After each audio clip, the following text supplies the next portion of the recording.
Hi folks, welcome back. Slightly different surroundings, but we're still obsessed with MX5s. Even if Will's left us for much more exciting and exotic stuff, we still love the MX5. So I'm going to take over where he finished up. And I've got something to show you. Have a look at this little gem. Excuse the state of the garage, it's not finished, but it's there. And look, we've got one of these little monsters.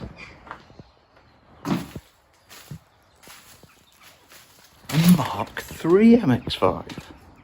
So I'm going to jump in the car, hide from the wind, and tell you how we've come to own a Mark 3 and why the lovely little Mark 1 has gone for the time being, or forever really.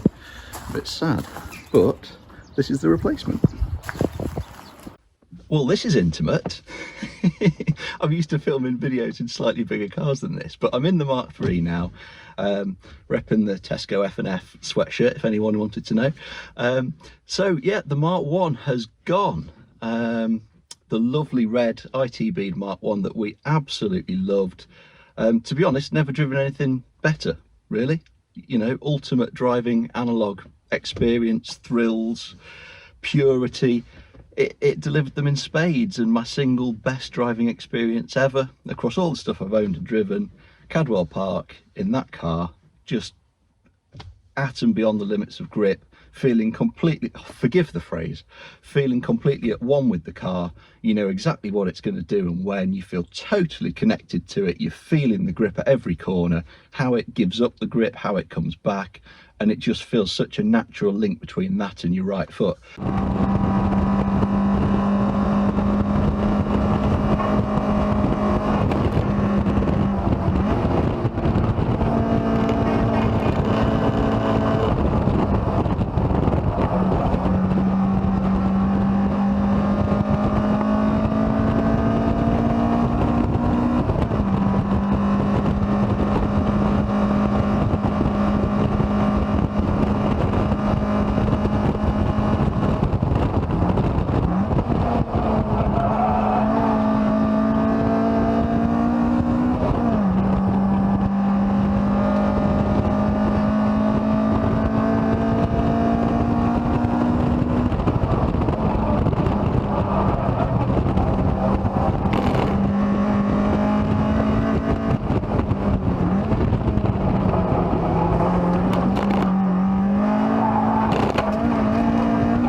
But that said, wax lyrical about it, but it's gone.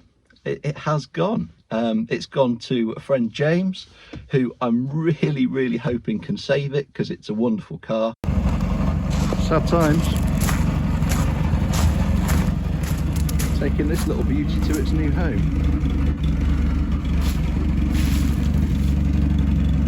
Decision made. It's going to a good home, so hopefully it will live on. Little beauty, end of an era. But for us, the sad reality is that it needed a little bit too much work / investment for this period of our lives. That's mine and Dan, my brother. And so we had to make the difficult decision to get rid. It happened quite quickly. We sort of decided over the Christmas period, we were getting ready to do a rebuild, and we were going to do a new engine, because it was using a little bit of oil, and that's sort of preventative. We didn't want it to get worse. We were going to do a new gearbox because it snicked a bit into fifth again. It was sort of showing signs of wear, so we thought, right, let's do it all properly. Let's get it sorted out, all and fresh. 1.6 lightweight flywheel, replacement OEM clutch, and at the same time, that the reason for needing to do the rebuild is that the sills needed doing. So we were going to have some body work done, tidy up the rear arches that we'd hacked about ourselves to try and fit some big wheels in, and sort of give the car just the love that it deserved and needed to get it ready for years more of enjoyment. And so we totaled up what it was going to cost, and we thought, to do it right, how we want to do it, it's maybe going to be about £3 between the two of us. We looked at the car, we looked at what we could break it for, we looked at what we could perhaps get for it as it was and all the spares that we had, and we basically concluded that the right thing for us at that moment in time was to to cash it in what we could, and to get something to replace. Ultimately, one of the major factors is time, and Dan and I are both time poor at the moment, and quite frequently that's the case. So we don't have much time to spend on the cars and stuff, and the time that we do have, we want to spend driving them, enjoying them, and sort of optimizing them rather than rebuilding them, which is sad, but times change, and that's the way it is now. The enjoyment really does come from driving the cars. So I'm really pleased that we didn't break it. It would obviously have made a lot more money breaking it, but it's a wonderful car and it has a chance of living on the way that we sold it. We sold it way too cheap. We could have sold it so many times. Good Lord, I listed it, and within 24 hours, I probably got, without exaggerating, I probably got 4 people that wanted to come and pick it up. I probably got another 15 people asking me serious questions. So it was clearly way too quick. Perhaps there's a degree of people just seeing something and seeing the videos and thinking, wow, I'm going to buy it. Not really recognising the work that was needed, but still, it's great that it will hopefully live on, and it'll be great if James is the chap to bring it back to life. So on December the 30th, I think we made the decision that it was going to go. On January the 2nd, I'm not lying here, Tom Shotter, who's a good car mate of mine, and we've done some track days together in the past, he contacted me and said, hey Matt, the time's right for it to go. Do you want to buy the Mark III? And here we are. The timing was very good for us, probably even better for Tom. We were able to sort things out quite quickly, so it helped him. And so we now have a winning blue Mark III MX5 sat in the garage. A bit about it. Shall we go outside and talk about it? How windy is it? I'm going to record it here, but then I'll talk about it around the outside, and I'll just pick the best audio. So it is a 2006, I want to say 6, but doesn't really matter, NC1. And it's winning blue, 2 litres quite obviously. It's got the 5-speed box because I think it's a fairly basic one. In an ideal world, we'd have a 6-speed box and an LSD in a basic car, but you can't have all of that. But yeah, so it's a fairly entry-level MX5. 5-speed box. It's got the slippy diff, which of course it needs. 4.1 ratio. I'm not very good on Mark III's yet, so tell me if I'm wrong. I maybe am. And as you can see, I'm going to mess with my camera angle here and not be able to get it back, but it's got standard seats. It's got a GC Fabrications roll bar, which I really like. It's got a hard top at the minute, and it's got a little steering wheel. And sorry, I'm doing a rubbish job here. I'm going to forget about trying to show you things. So it's got, at the minute, it's got standard seats. It's got an aftermarket wheel, which is perhaps a little bit big because I'm quite big and army. It's got the GC Fabs roll bar, hardtop, which is very nice to have. Most importantly, it's got some Maestro Club Race coilovers, which are freaking awesome. It's got RX8 anti-roll bars, which I'm honestly not yet 100% on. It's not to say I don't like them. I'm just not 100% on whether or not that's the ultimate solution, but we can play now.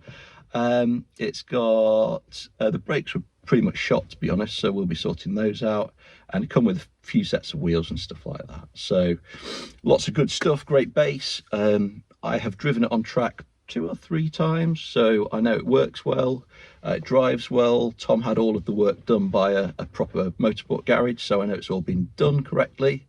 Oh, exhaust, how do I miss that?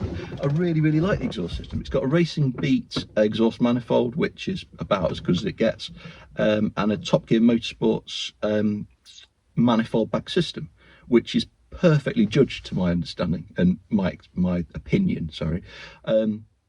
No drone. You can hear it when you drive it, but it's not offensive or obtuse. So really well done, those guys, because that's so hard to do. I largely don't like aftermarket exhaust because so many of them just go sort of a tiny bit too far and it sort of ruins the car. But this one's really nicely judged in combination with the manifold, so top marks there. So yeah, some good bits. It works well at the track, or at least it did do last year. Tom, bless him, is busy like most of us and didn't really have time to give it any love over winter. So as things stand, it needs new brakes and it needs an MOT. So we will of course sort those out and we'll get to the track. So the plan, we've got a few spares and bits with the car. We've got the hardtop, which we may or may not keep. We've got 2 sets of wheels. We have some rotor somethings, can't remember what they're called. They are 8-inch wide rotor torques, that's it, 8-inch wide with 235 ADO 8Rs, OG ADO 8Rs. We have some track light gear, with Avon ZZRs, which is what I drove the car on. Very grippy, nice lightweight wheel. We have the OEM 16s that are on the car now, which is kind of just storage wheels. And then at Dan's, I've got a set of tracklight gear as well in silver, which I'd bought for the Mark III I would eventually buy. I knew I would, so that's an option as well. And so yeah, we've got a few options. It would be nice to drive the car on all the different wheels and tyre combinations, see what feels good.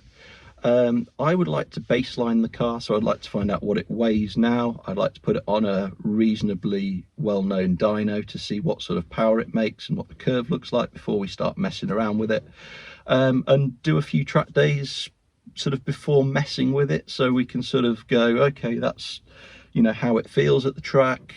This is what we like, this is somewhere we can improve it perhaps, and this is the sort of ballpark lap times it does, so we can sort of keep a rough idea of whether we're improving it in that respect. So like I said, I have driven it at the track a few times, and my impressions were very good. I don't know if you may have seen the video. I'll do one of those things, you know, people who do YouTube, I'll do one of them, that's it. Or try, if it's not there, I couldn't figure it out. But yeah, drove it at the track, very impressed with it. It feels MX5-y, just with a little bit more power, a more modern, sophisticated feeling chassis, in that it creates more grip than you expect for the tyres and stuff compared to a Mark 1. It feels stiffer as a whole, and by that I mean the structure rather than the suspension. And on the downside, there's a little bit more insulation from feeling what's going on through the seat, through the steering, through everything. You don't get quite as much feedback, you don't feel quite as connected to the car. That's kind of how it works. Whatever you drive, be it an M4 or an MX5, you don't get that same level of purity that you do with the older cars. So it's part and parcel of it. It'd be probably very difficult to get that back. But yeah, we really like Mark IIIs, and the incentive to us for moving to a Mark III from the Mark 1 was the fact that, you know, Dan and I are getting old and we drive to the track. We can't be arsed with trailers and stuff, and if we go to, let's say, Alton or Snetterton, it's a bit of a ball ache in the Mark 1, to be perfectly honest, with the quite good JK composite seats and the rattly old thing. It was just a bit of a chore, so we wanted something that we could drive to the track and was a bit more enjoyable getting there and less of a chore. And ultimately something that perhaps is new, exciting for us, something different to try, and perhaps has a slightly higher ceiling in terms of development without going silly. The Mark 1 felt like it was really well developed, and to go further with it, you start getting into the world of diminishing gains, and you sort of spend more and get a little bit, whereas this is something new to us, and we can develop it over the course of the next few years. It's not going to be a flash in the pan. It's not a short-term project that we're going to wang together really quick and throw money at. It's something that we're going to keep, learn, develop in line with what we think it needs, and hopefully you guys will come along for the ride with us. So touch upon it, first things first, get the brakes done. I'll maybe do a video on the brakes, yeah, why not, do a quick shot, or maybe what I'll do is do a little video on the bits and pieces that we do fairly quickly, you know, like figuring out brakes, tyres, getting it ready for the track for the first track outing, something like that. So we're going to do the brakes. We need to figure out what we're doing with the wheels and tyres. Got too many of those, we need to sell some. And yeah, I think apart from that, smaller steering wheel, this one's a 350mm. I've got a long torso and big arms, and these are little, so it doesn't really work for me. I'm also head on the ceiling, so we need to lower the seats. I'm aware of some options, but if anyone's got some more specific guidance as to what to use, where to get them from, or anyone wants to send me some freebies, that'd be wonderful. But yeah, apart from that, I think get myself sat low, get the steering wheel just a little bit smaller, sort of brakes, MOT it needs, that's on Friday. And then, yeah, I think go to the track and see how it feels. And from there, we'll develop it further. So if you're interested in this project, I'm sure you are, because probably a lot of you have joined the channel from Will's videos on the Mark III, or our own from the Mark 1s that we've owned. Then do please like the video and subscribe for your future alerts and stuff like that, because we keep trying to grow the channel. We don't monetize or anything like that. It's not income for us. It's just essentially a project thread that we put in video rather than text. And it's good to interact with you all. So if you want to know anything, or if you've got any suggestions, please pop them in the comments below and inform me, because I don't know all that much about the Mark IIIs. So yeah, until the next one, we'll keep busy with this, and look forward to seeing some of you at the track. Take care. Right, if anyone's got one of these stereos, one of these silly Sony things, please let me know how to make it stop doing the flashy thing, because it does our head in. Or I'll have to look on the internet for a manual or something. But look at it, it's stupid. Look, it flashes around. At night time when you're driving it, it's a complete headache. Anyway, thanks for that. God, it's even worse now I'm in the garage. Just look at it.